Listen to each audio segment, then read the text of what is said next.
Hello everyone, Banal MF here with the review on the UHC Colt Python 357 Revolver Spring Power. First things first, we're going to talk about what it's made out of. It's constructed of some very bad plastic, to be completely honest. It is a little flimsy. Probably hear some cricketiness in there. But regardless, even though it's made out of some of the worst plastic I've ever seen, and it's not the greatest quality, but it surprisingly is very robust.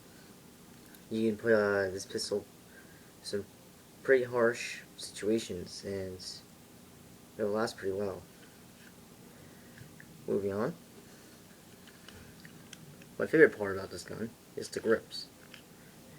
This pistol has combat grips where your fingers fit nicely and snug into the grooves here. And they're very textured. They're wide, but even though I have small hands myself, very comfortable. On this side of the grips, you see a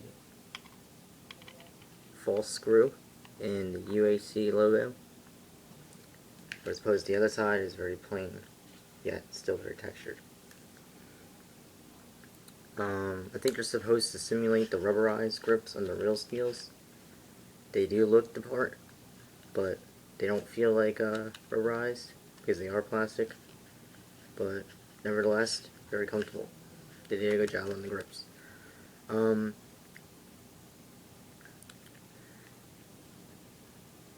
As far as metallic parts go,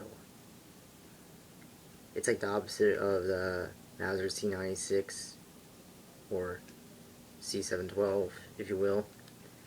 How that gun is all metal and there's like 4 plastic pieces on it, where this one's opposite. It's all plastic and has maybe not even literally a handful of metal parts.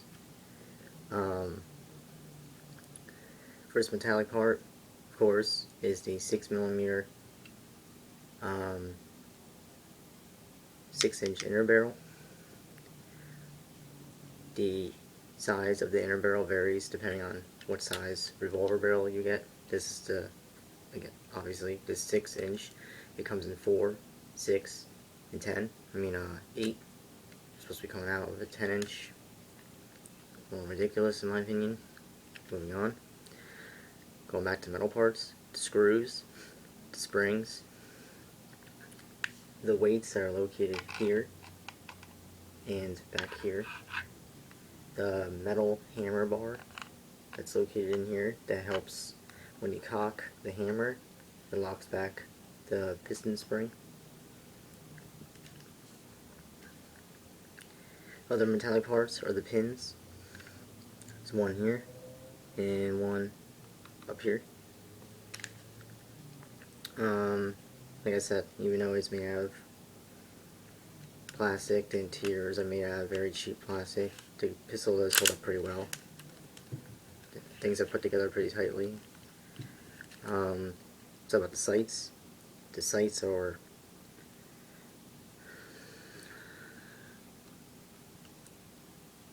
awful. The front sight here, foresight, is a bad replica of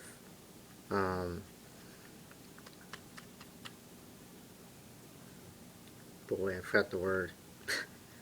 Fiber or fiber optics. There we go, fiber optics. As you see, they are not very, and it is light in here, so they're not very reflective. It's just a dull red color, where the rear sights are adjustable by this screw. But here's why they're horrible. There's no adjustable hop-up, and there's barely any range with this pistol whatsoever. whatsoever. I'm not saying I have all revolvers or anything. I'm talking about this one particularly. I did buy it secondhand, so maybe something changed from when it was brand new once upon a time, which I kind of doubt because I cleaned the barrel and everything looks very smooth inside the bore. There's no scratches or anything, so I don't know what the hell the deal is. But moving on. Although the gun does appear to be semi-automatic, it is not. It is single action, and you can disengage the hammer like so.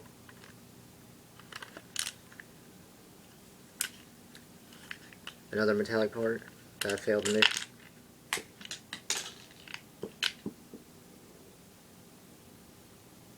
mention before.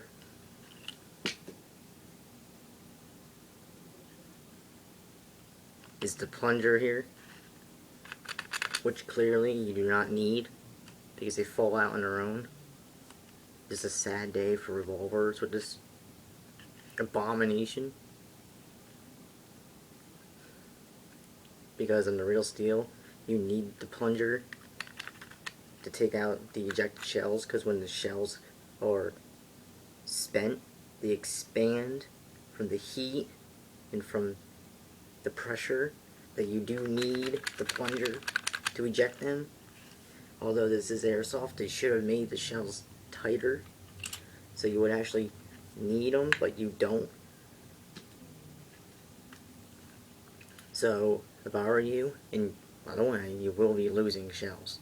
You will, unless you're like picking them up as you go around. No one wants to do that. No one has time for it. Okay, you're getting shot at. It's a freaking war battlefield out there. But anyway, you put some fluorescent tape, thin fluorescent tape, around the base of the shell, so when you insert it, it stays in. And then you have to use the plunger to get it out. Speaking of the shells too, while I'm at it, they are plastic, and they have the O-ring there, and you put the BB in there. Oh man. The pistol does come with 8 unless you get some sort of like package deal or some such. I mean, I don't want to sound like I'm saying like this gun is complete like garbage, because it's not. It actually is. It's decent for those who are avid gun collectors and need a revolver in their collection, and stuff like that. So, I mean, it's okay. It's just its range is awful. The shell thing was a miss. I mean, it's realistic. It's nice, but it's a miss. The power of the gun is not very great. It's about 200 or 250 or so. I'm not even sure. But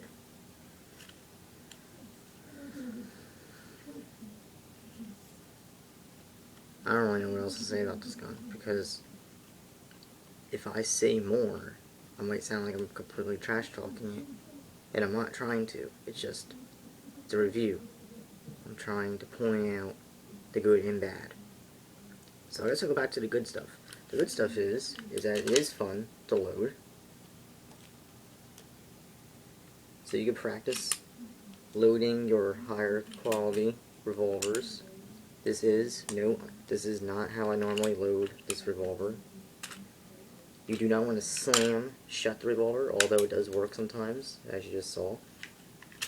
You're better off loading and then closing the cylinder like so, and making sure that when the cylinder is inserted, that you rotate it once, like that, so it clicks, so you know that it's going to rotate when you fire or cock the hammer. An LMF, and that was a review on the UHC Colt Python revolver,